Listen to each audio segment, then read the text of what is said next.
अभी हम सभी यहाँ बैठे हुए हैं, संत रंग भी यहाँ बैठे हुए हैं।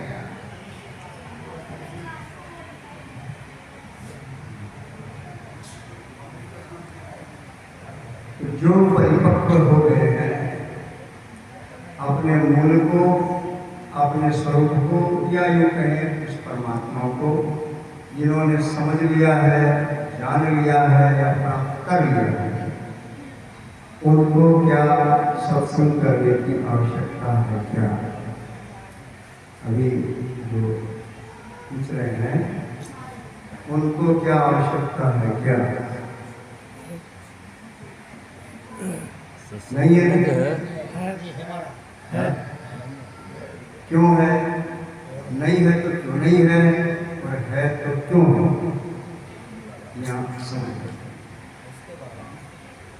अचलराम जी महाराज एक पद में कह रहे हैं, समल के पीछे गिर गया हाय गजब सितम गजब। महात्माओं का करके संग, ज्ञान का लगा के रंग, फिर प्रसंग में पड़ गया हाय गजब सितम।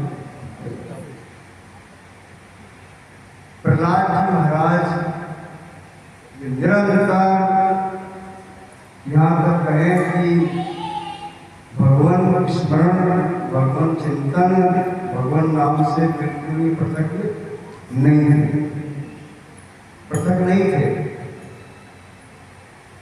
लेकिन उस पद के कारण से, जो पद उन्हें प्राप्त हुआ, कभी निरापद रहे हो, प्रहलाद जी महाराज निरापद रहे और उनके पद पिता का शरीर छूटने के बाद वो पद पे आसीन हुए। पद पे आसीन होते ही दृढ़ता न थोड़ी सी कम होने के कारण से पद का अभिमान प्रहलाद को हुआ। क्षणिक, जैसे सीता जी को रूप का अभिमान हुआ, रूप का अभिमान होते ही हरण हो गया, जबकि सीता जी तो स्वयं विदुषी थी, फिर भी रूप का अभिमान होते ही हरण हो गया। ऐसे क्षणिक अभिमान हनुमान जी भगवान राम के पायक रहे, दास रहे, लेकिन अभिमान हुआ। कब हुआ? जब वो ले गए शिवलिंग, वो शिवलिंग लेने गए ना, नहीं शिवलिंग के टाइम पे अभिमान हुआ, संजीवनी के टाइम पे जरा सवाल है कि जो शिवलिंग की स्थापना करी भगवान ने, उस समय उनको क्या अभिमान हुआ? द्रोणागिरी के टाइम में बहुत क्षणिक हुआ, लेकिन उस समय इतना ज्यादा हो गया कि उन्होंने ये सोच लिया, जबकि भगवान के पास ही रहते थे सदाई निरंतर। क्या सोचा उन्होंने मन में कि देखो इतने भगवान के सेवक हैं, इतने भगवान के पास रहने वाले हैं, लेकिन सारे भगवान के कार्य मैं ही करता हूँ, मैं ही करता हूँ।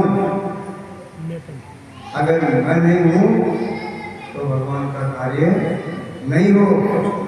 ठीक समय पे शिवलिंग नहीं ला सके, निश्चित समय जो किया गया उसकी उपासना स्थापना का ठीक समय पे, और भगवान ने मिट्टी का ही शिवलिंग स्थापित है ना, ध्यान आप लोगों ने।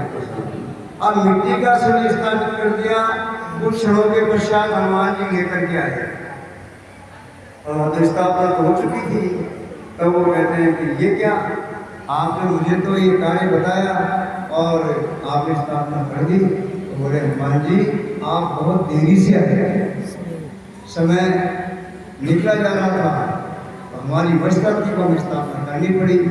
तो भगवान फिर ये तो मैं नहीं सहन कर सकता, स्थापना तो मेरी जाए शिवलिंग की होगी, मैं वहाँ कैलाश से लेकर के आया हूँ, बोले स्थापना हो चुकी, तो मैं अभी इसको काट फेंक देता हूँ।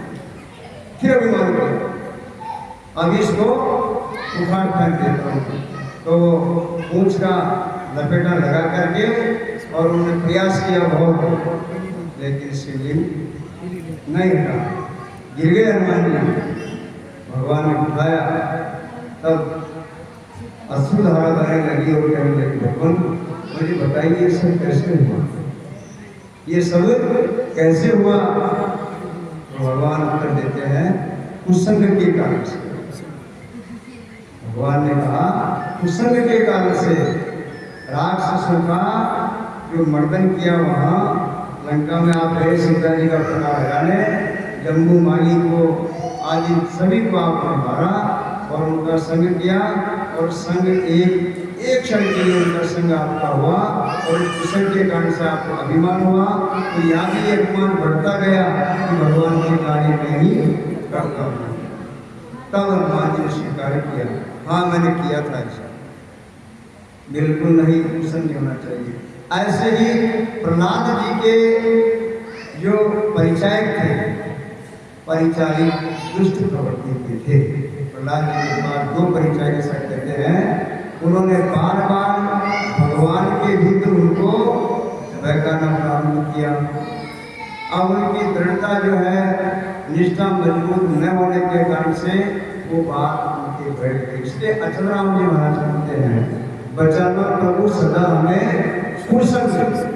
अचलराम जी कह रहे हैं, बचाना प्रभु हमें सदा कुसंग, ज्ञान ध्यान में पड़े बखेड़ा और छूट जाए सत्संग।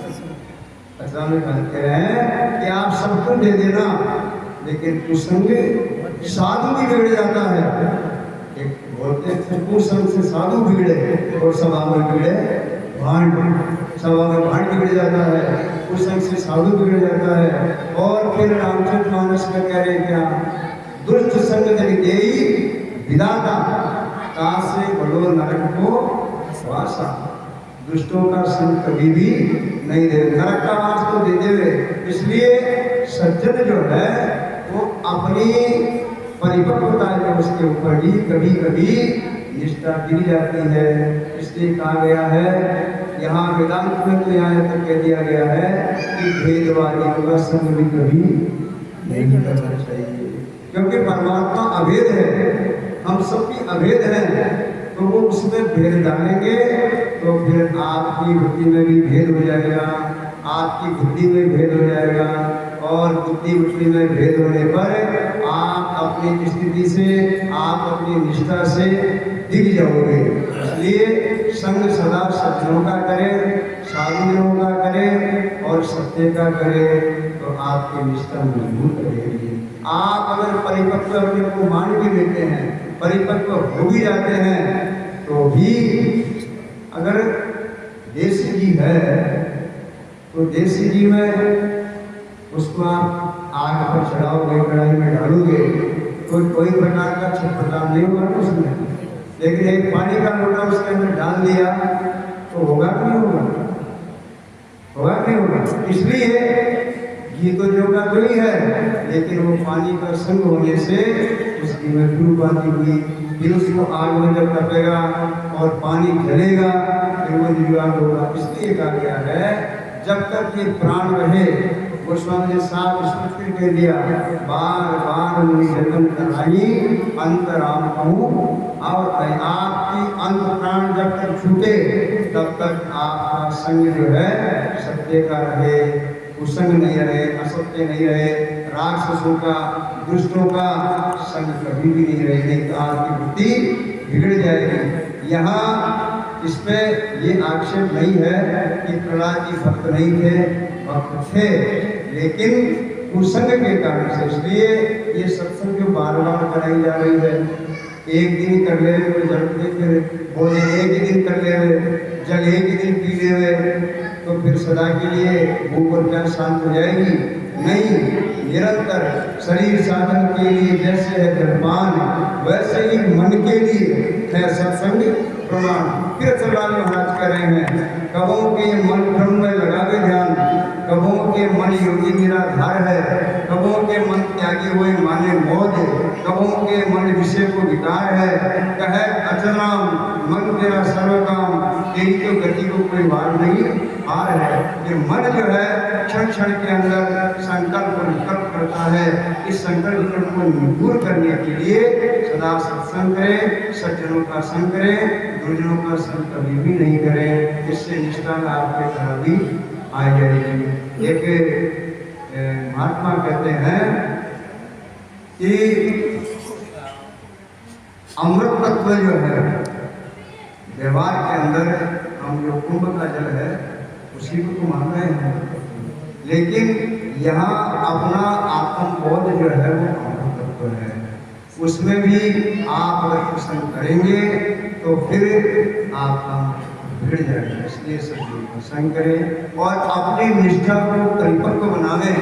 फिर जब परिपक्व बना लेंगे तो फिर वो आपके ऊपर इतना आक्षेप नहीं करेगा। बोलो सच्चिदानंद भगवान। जय